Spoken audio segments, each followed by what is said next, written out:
नमस्कार मित्रों, स्वागत है हमारे महाभारत धर्म ज्ञान चैनल में।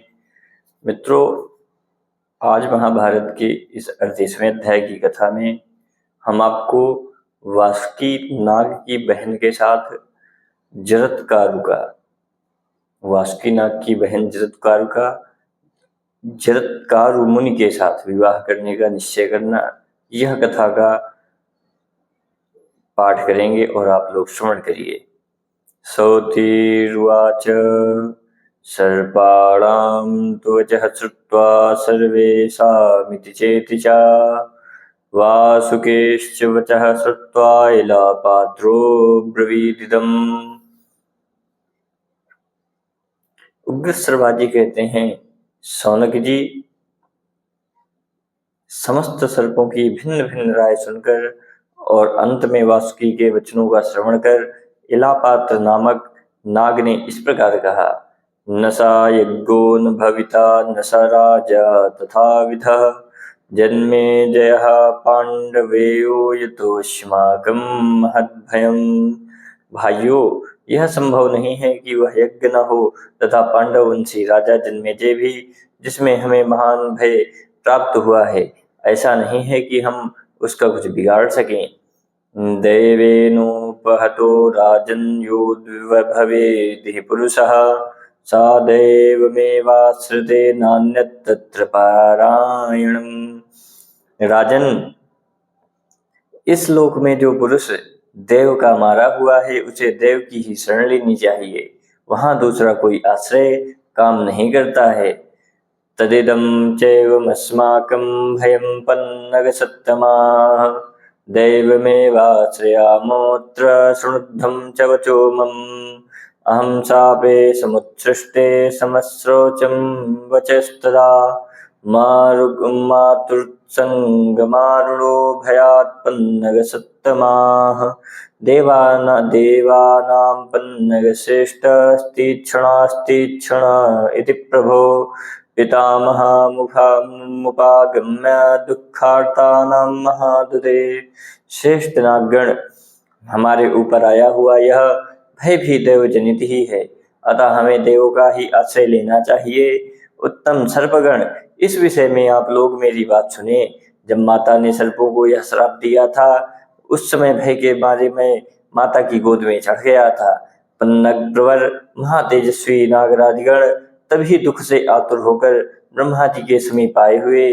देवताओं की यह वाणी मेरे कानों में पड़ी, अहो स्त्रियां बड़ी कठोर होती हैं। देवा उचुहु काहि लब्ध्वा प्रियान् पुत्रान् त्रच्छपे देवं पितामह ऋते कद्रुं तीक्ष्ण रूपां देवदेवो तवाग्रतः। देवता बोले, पितामह, देव तीखे स्वभाव वाली इस क्रूर कद्रु को छोड़कर दूसरी कौन स्त्री होगी जो प्रिय पुत्र को पाकर उन्हें इस प्रकार श्राप दे सके, और वह भी आपके सामने। तथेति च वचस्तस्यास्त्वयाप्युक्तं पितामह एतदिच्छामि विज्ञातुं कारणं यन्न वारिता। पितामह, आपने भी तथास्तु कहकर कद्रु की बात का अनुमोदन ही किया था, उसे शाप देने से रोका नहीं। इसका क्या कारण है, हम यह सब जानना चाहते हैं। ब्रह्मोवाच बहवा पन्नगास्तीक्ष्णा घोर रूपा विशोल्बणाः प्रजानां हितकामोऽहं न चावारितमास्तदा। ब्रह्मा जी ने कहा, इन दिनों भयानक रूप और प्रचंड विष वाले क्रूर सर्प बहुत हो गए हैं, जो प्रजा को कष्ट दे रहे हैं। मैंने प्रजाजनों के हित की इच्छा से ही उस समय कद्रु को मना नहीं किया। जन्मेजय के सर्प यज्ञ में उन्हीं सर्पों का विनाश होगा जो प्रायः लोगों को डसते रहते हैं, क्षुद्र स्वभाव के हैं और पापाचारी तथा प्रचंड विष वाले हैं, किंतु जो धर्मात्मा हैं उनका नाश नहीं होगा। वह समय आने पर सर्पों का उस महान भय से जिस निमित्त से छुटकारा होगा उसे बतलाता हूँ, तुम सब लोग सुनो। यवावर कुले धीमान भविष्यति महान सिंह जत्कारुरिति ख्यातस्तपस्वी नितेन्द्रियः।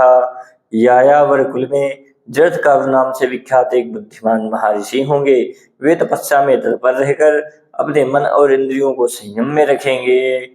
तस्य पुत्रो भविष्यति तपोधनः आस्तिको नाम यज्ञं सा प्रतिषेधस्य तदा। उन्हीं आस्तिक नामक एक महातपस्वी पुत्र उत्पन्न होगा जो उस यज्ञ को बंद करा देगा, अतः जो सर्वधर्मिक धार्मिक होंगे वे उसमें जलने से बच जाएंगे। देवताओं ने पूछा, ब्रह्मन वे मुनि शिरोमणि महातपस्वी शक्तिशाली जरत्कारु किसके गर्भ से अपने उस महात्मा पुत्र को उत्पन्न करेंगे? ब्रह्मोवाच शनामायां सनामात् सा कन्यायां द्विसत्तमः अवत्यं वीर संपन्नं वीरवान् जन्नविष्यति। ब्रह्मा जी ने कहा, वे शक्तिशाली दुश्रेष्ठ जिस जरत्कारु नाम से प्रसिद्ध होंगे उसी नाम वाली कन्या को पत्नी रूप में प्राप्त करके उसके गर्भ से एक शक्ति संपन्न पुत्र उत्पन्न करेंगे। सर्पराज वासुकी की बहन का नाम जरत्कारु है, उसी के गर्भ से वह पुत्र उत्पन्न होगा जो नागों को सांप से छुड़ाएगा, तब इलापत्र कहते हैं। यह सुनकर देवता ब्रह्मा जी से कहने लगे, एवमस्तु, ऐसा ही हो। देवताओं से ये सब बातें बताकर ब्रह्मा जी ब्रह्मलोक में चले गए। अतः नागराज वासुकी, मैं तो ऐसा समझता हूँ कि आप नागों का भय दूर करने के लिए कन्या की भिक्षा मांगने वाले, उत्तम व्रत का पालन करने वाले महर्षि जरत्कारु को अपनी जरत्कारु नाम वाली यह बहन ही भिक्षा रूप में अर्पित कर दें। उस श्राप से छूटने का यही उपाय मैंने सुना है। इति महाभारते आदिक पर्वणि आस्तिक पर्वणि इलापत्र वाक्ये 18 अध्यायः।